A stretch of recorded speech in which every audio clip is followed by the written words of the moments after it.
Good morning.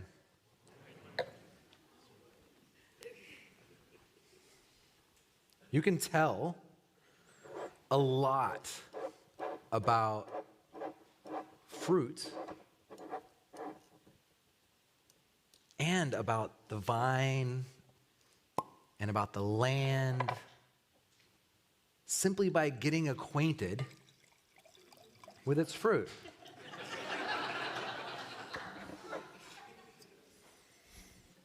Some people who are better than me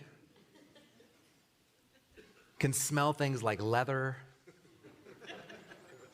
red fruits, barn. You hear all these fun things. This is Paul Hobbs 2018 Pinot Noir. A couple months ago, I had the opportunity with Ross Heil to attend a lecture by this great American winemaker.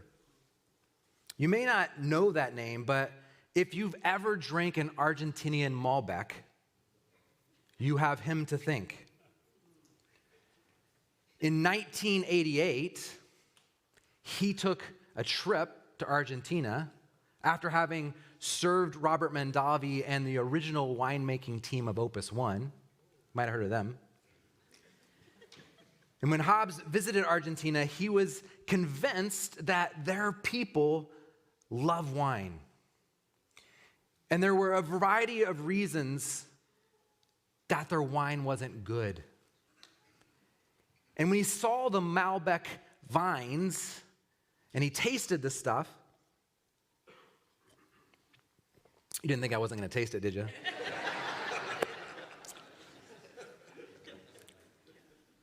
Due to his work, he knew why the fruit tasted so bad.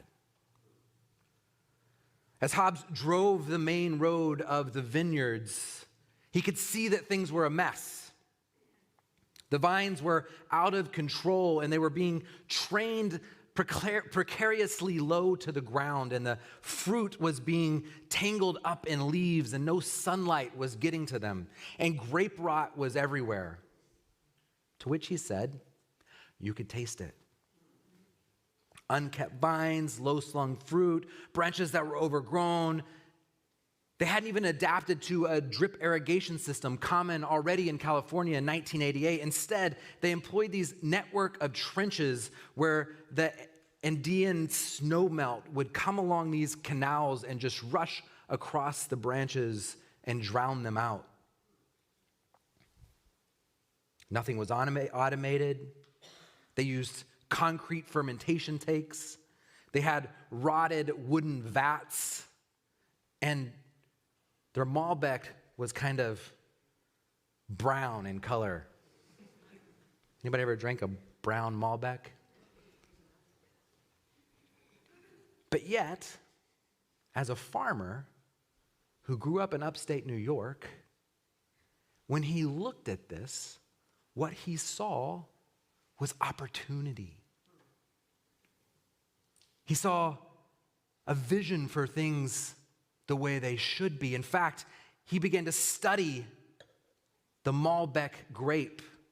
He began to learn things about it and to begin to adapt the vineyard's methods that would allow that grape to produce the kind of noble wine and fruit that it was created for. And so he cut things back. He let the sun hit the grapevines. He began to trellis them together so the fruit became lifted off the ground. He changed the irrigation practices in a way that allowed the water to hit at the right times and not be flooding the system. And because of his knowledge of the vine, we now all get to taste great Malbecs from Argentina. This isn't a Malbec. I couldn't find a Hobbs Malbec. It was hard. Hobbs said he was smitten. He said, I fell in love with the land. And I wanted the fruit to speak of the land. I fell in love with the culture, and I wanted the wine to remind people of this vibrant, thriving culture. So from the moment I drove over the mountains and went into the first vineyard, I knew Argentina could make great wines. You might be saying, Rustin, are you going to preach just on Paul Hobbs? No.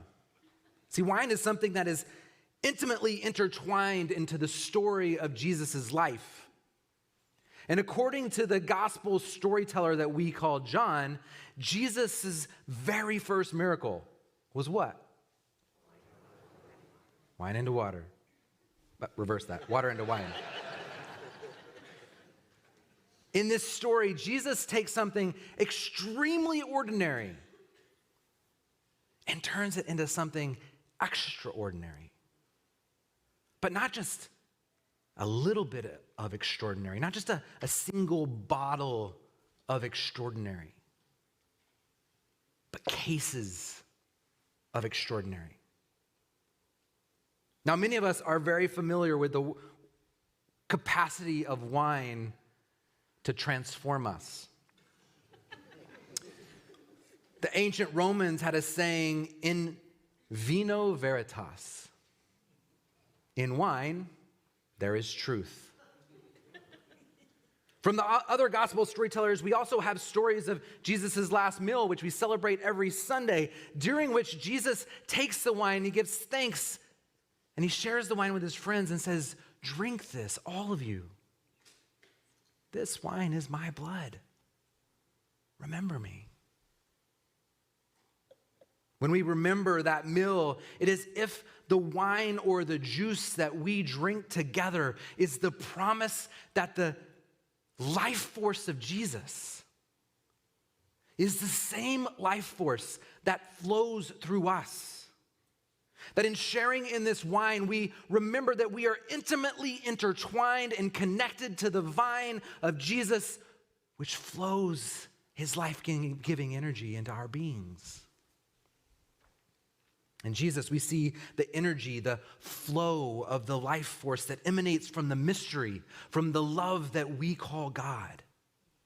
It's in sharing of the wine or juice that we too are in the flow, that we too are connected to the flow of God's divine love into each of us.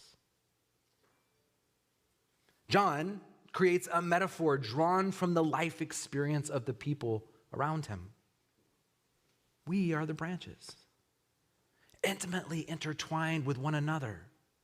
We are all connected to one another, and what flows through those branches and comes up through the vine is the soul and the being of God through Christ. In his teachings and in his life, Jesus said, God is in me and I am in you. We are all in and one with each other. We are one. You are the branches. I am the vine. It's such a beautiful metaphor. And a metaphor is something that carries us beyond the words into a reality that's beyond words. John uses the metaphor of the vine to carry us beyond the image of the vine into the reality that's beyond that word, the reality that we call divine. The fruit of the vine flows through us so that we can produce fruit which makes the world taste better. Those who live in me and I in them, we will bear abundant fruit. See, that's the thing with metaphors. Metaphors can carry us beyond words and images into a reality that is beyond the words and images. And often I think we get wrapped up in this passage of John chapter 15. We get wrapped up in the pruning and discarding piece of this text. And in doing so, we actually miss the entire point of the metaphor.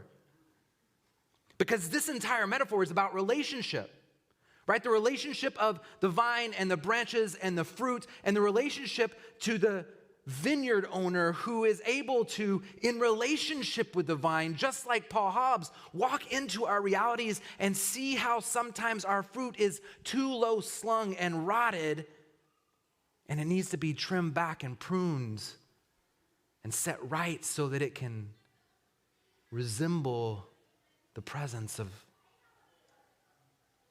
the vineyard. Now, you might be wondering what's happening. But we have some guests who are going to come in. Jesus is coming! Jesus is coming! Have you heard? Jesus is coming!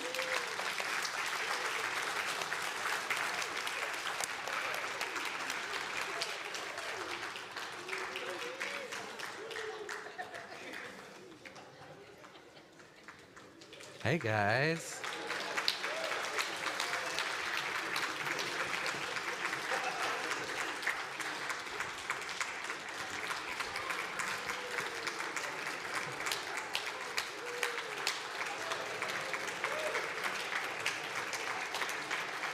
Woo.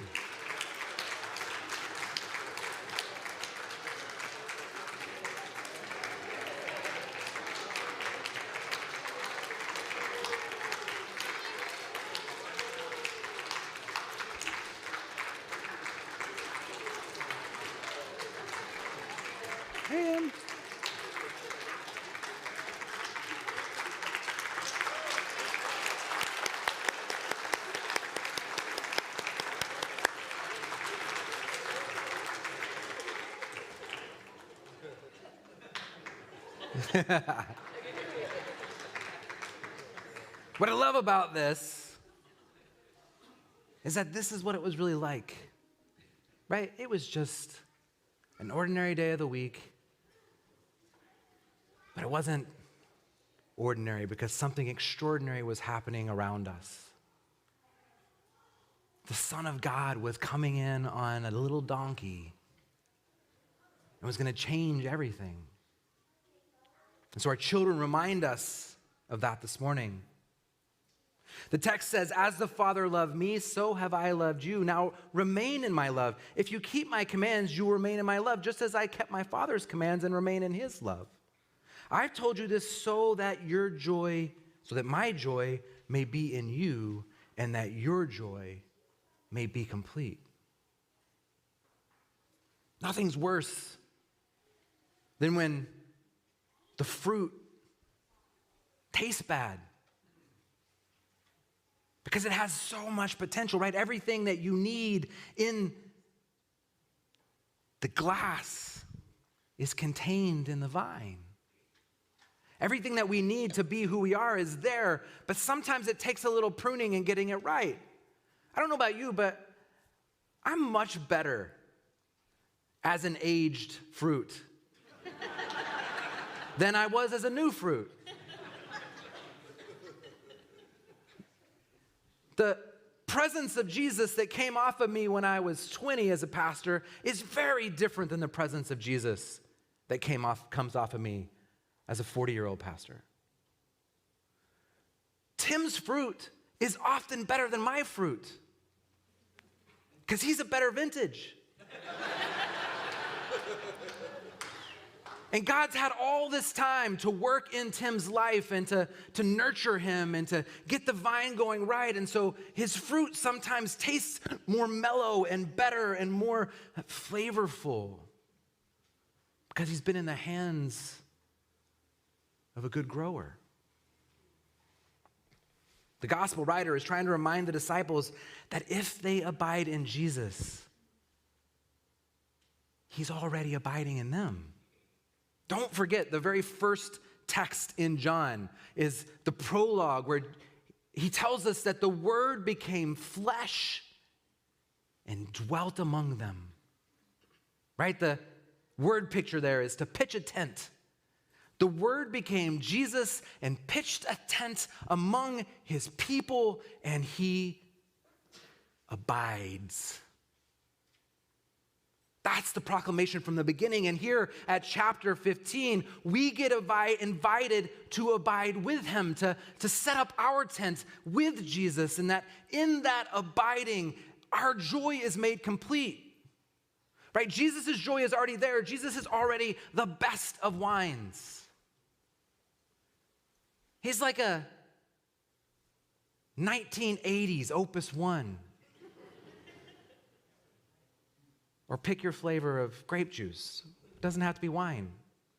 Right? He is all that there is that we hope to seek in this fruit. And now we get invited to come alongside that and to abide and make our home. Abide in me, Jesus says, and I'll abide in you. This is more than good advice. Right? It's more than an invitation. It is a promise that no matter what happens, Jesus will be with us. No matter what happens, Jesus will hold on to us. And no matter what happens, God in Jesus will bring all things to good in the end. Now hear me, this is not to say, by the way, that everything happens for a reason. Rather, it is to say that no matter what happens, we have God's promise in Jesus to work it out for good. Keep in mind, after all, that these words are said just before Jesus goes to the cross. These aren't words that remove Jesus from the cross. These are words that remind Jesus as he's on the cross that God is there with him and that God is with us. So how do we do this abiding? How do we make our home in Jesus? You got me thinking this week, I wonder if we're willing to actually abide in anything, to immerse ourselves wholly in something, to allow anything to captivate our heart and our life, to view our whole existence through the one lens. And at first, as I was thinking through this, I just wanted to say, no, I don't think we're really good at abiding. That very few of us would be willing to give of him or herself in that way. It sounds too constricting. But then I began to think about all the things I spend my time doing, the things that I give my life to. Now, many of us are sport fans. I'm not one of them, but many of us are. Do you play sports? I'll go to Vineyards. So we dress up to match our team. We go to games. We even make time anytime they're on television. Some of us love our television programs so much that we sit there and binge watch, like I did last night, entire seasons of a show. And we wait and we wait and we wait because we can't wait for the next season to begin. As it turns out, we're constantly abiding. Constantly living in, taking residence in, fixing ourselves permanently on a ton of things in our lives. And our abiding speaks to our rooting. And it turns out that we're rooted in a lot of different things every day. We kid ourselves if we think that those things that root us are not affecting and shaping our grapes. The proof of our shaping is evident all around us. The things that we value, that which we spend our time doing, the activities that we engage in, our attitudes and ways of engagement, all speak of the rooting that captivates our hearts. These things are the fruit of our abiding. They're the fruit of our rootedness. So where are we abiding? What's your rootedness? Are you truly rooted? Are we truly choosing as a church and as individuals to root and abide in Jesus? Are we even giving Jesus the permission to abide in us? Some of us have a do not enter sign on our door, no soliciting to Jesus. Right? It's a difficult question, and I struggle just thinking about it. And you would think that because I'm a pastor, I might say, I got this. I don't got this. I'm honest, I have to recognize that often I don't abide in Jesus. But it doesn't mean Jesus isn't abiding in me. Jesus is always abiding in me. Jesus has already set up his home in me. And so the question is how do we awaken ourselves to the invitation to abide in Jesus? Now, that's part of what this communion meal is about every Sunday, right? We take the cup and we take the bread and we proclaim, listen, Jesus wants to abide in you. Jesus wants you to abide in him. Jesus is already abiding in you. So take this bread and eat and remember. Remember what? Remember that Jesus is abiding in you and has an open invitation for you to abide in him. But we don't have to wait for the table, right? That's why every Sunday we say, this isn't our table, this is Christ's table. Just like the table at your home isn't your table, it's Christ's table. And every meal you have, you could take a glass of wine or grape juice or soda or whatever it is, and you can remember, this is God's love for me. It's an invitation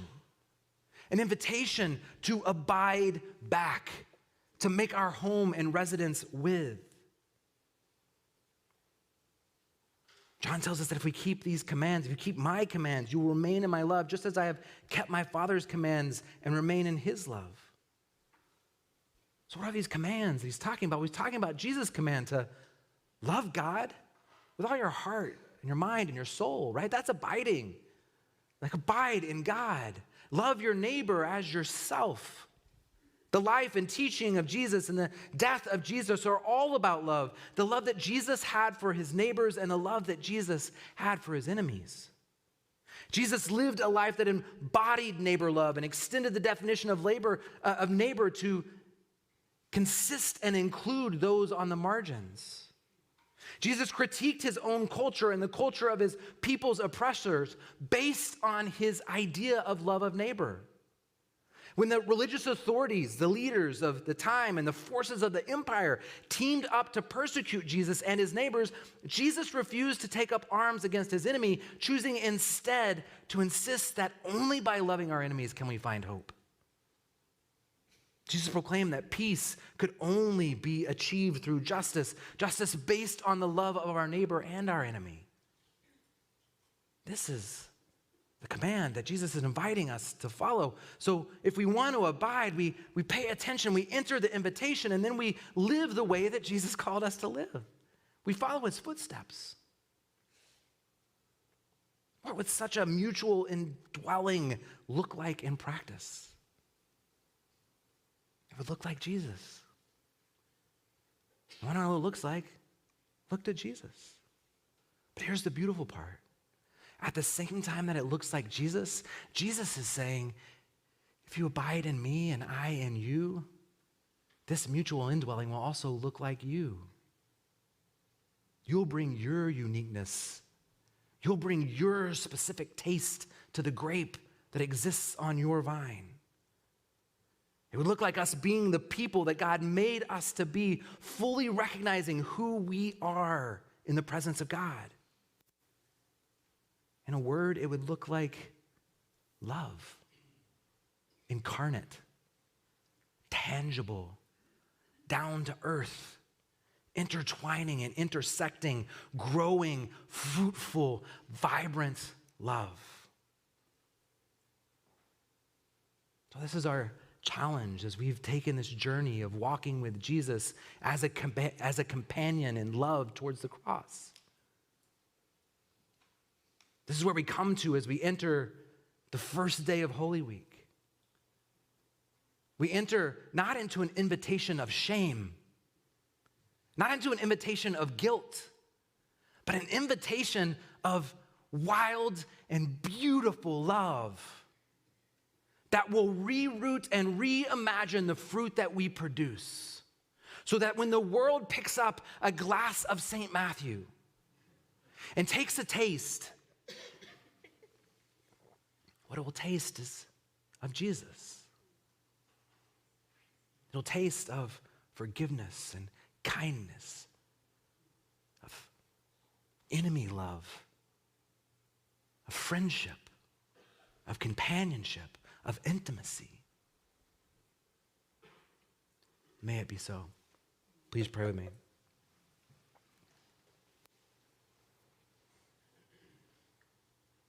God, we thank you that you have made your home within us. Help us to make our home in you. Help us to root ourselves in your vine. Help our joy be made complete.